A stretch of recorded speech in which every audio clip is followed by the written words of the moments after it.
नमस्कार दोस्तों।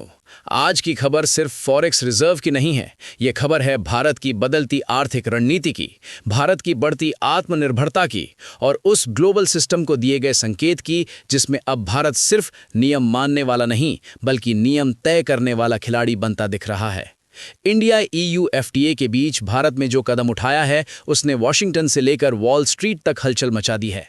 सरकारी आंकड़े साफ बता रहे हैं कि भारत ने अमेरिकी ट्रेजरी बॉन्ड में अपनी हिस्सेदारी घटाकर करीब 174 अरब डॉलर कर दी है, जो पिछले 5 सालों का सबसे निचला स्तर है। 2023 के शिखर से इसमें करीब 26% की गिरावट आ चुकी है। कभी भारत के कुल फॉरेक्स रिजर्व का लगभग 40% हिस्सा यूएस बॉन्ड में होता था, आज वो घटकर करीब 1/3 रह गया है। और ये बदलाव ऐसे समय पर हुआ है जब भारत और यूरोपीय यूनियन के बीच फ्री ट्रेड एग्रीमेंट फाइनल हुआ है। संदेश साफ है, भारत अब अपने विकल्प बढ़ा रहा है। इस बदलाव को लेकर ग्लोबल एक्सपर्ट्स भी खुलकर बोल रहे हैं। बैंक ऑफ नसाओ 1982 लिमिटेड के चीफ इकोनॉमिस्ट विन धिन का कहना है कि भारत डॉलर पर निर्भरता कम करके अमेरिकी प्रतिबंधों के जोखिम को घटाना चाहता है। उनका यह भी कहना है कि भारत के पास यूएस ट्रेजरी होल्डिंग और कम करने की गुंजाइश अभी भी मौजूद है, यानी ये सिर्फ शुरुआत हो सकती है। अब सवाल उठता है कि भारत ने यूएस बॉन्ड बेचे क्यों? इसके पीछे 2 बड़े कारण सामने आते हैं। पहला, रुपया। पिछले साल रुपया एशियाई मुद्राओं में कमजोर रहा, डॉलर के मुकाबले दबाव बढ़ा और आरबीआई को लगातार बाजार में दखल देना पड़ा। यूएस बॉन्ड बेचकर मिले डॉलर से रुपये को सपोर्ट करना एक व्यावहारिक कदम था। दूसरा और ज्यादा अहम कारण है रणनीतिक बदलाव। 2022 में रूस यूक्रेन युद्ध के बाद जब अमेरिका ने रूस के फॉरेक्स रिजर्व फ्रीज कर दिए, तब दुनिया को एक कड़ा सबक मिला। भारत ने भी समझ लिया कि सारा रिजर्व किसी एक देश की करेंसी में रखना जोखिम भरा हो सकता है। भारत ने रूसी तेल खरीद जारी रखी, जिस पर अमेरिका, खासकर ट्रंप प्रशासन की नाराजगी भी सामने आई और भारत पर 25% अतिरिक्त टैरिफ लगाया गया। ऐसे अनुभवों ने भारत को यह सोचने पर मजबूर किया कि आर्थिक सुरक्षा सिर्फ रिटर्न से नहीं बल्कि नियंत्रण से आती है। इसी रणनीति का नतीजा है कि आरबीआई ने सोने की खरीद तेज की है।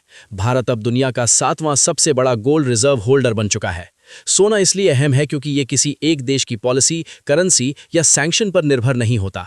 यही वजह है कि सिर्फ भारत ही नहीं, चीन, ब्राजील, पोलैंड जैसे देश भी यूएस बॉन्ड घटाकर गोल्ड बढ़ा रहे हैं। एक वैश्विक सर्वे बताता है कि करीब 60% सेंट्रल बैंक अगले 1-2 साल में डॉलर के विकल्प तलाशने की तैयारी में है। अब सवाल यह भी है कि क्या ये अमेरिका से दूरी का संकेत है? पूरी तरह नहीं।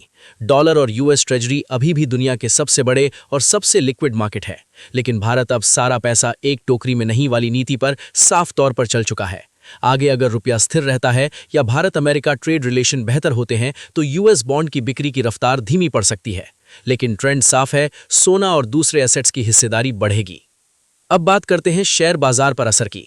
दोस्तों, ये खबर शॉर्ट टर्म में हलचल पैदा कर सकती है, लेकिन लॉन्ग टर्म में इसका असर ज्यादा बड़ा है।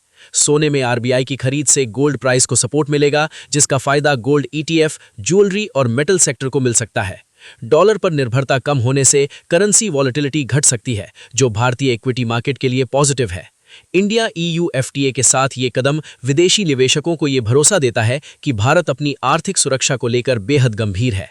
लॉन्ग टर्म निवेश के लिहाज से ये भारतीय बाजार की स्थिरता को मजबूत करने वाला संकेत माना जा रहा है। तो दोस्तों, ये सिर्फ यूएस बॉन्ड बेचने और सोना खरीदने की कहानी नहीं है, ये भारत की नई आर्थिक सोच है। कम डॉलर निर्भरता, ज्यादा रणनीतिक आजादी और ज्यादा संतुलित फॉरेक्स रिजर्व। दुनिया बदल रही है और भारत उस बदलाव की अगली पंक्ति में खड़ा है।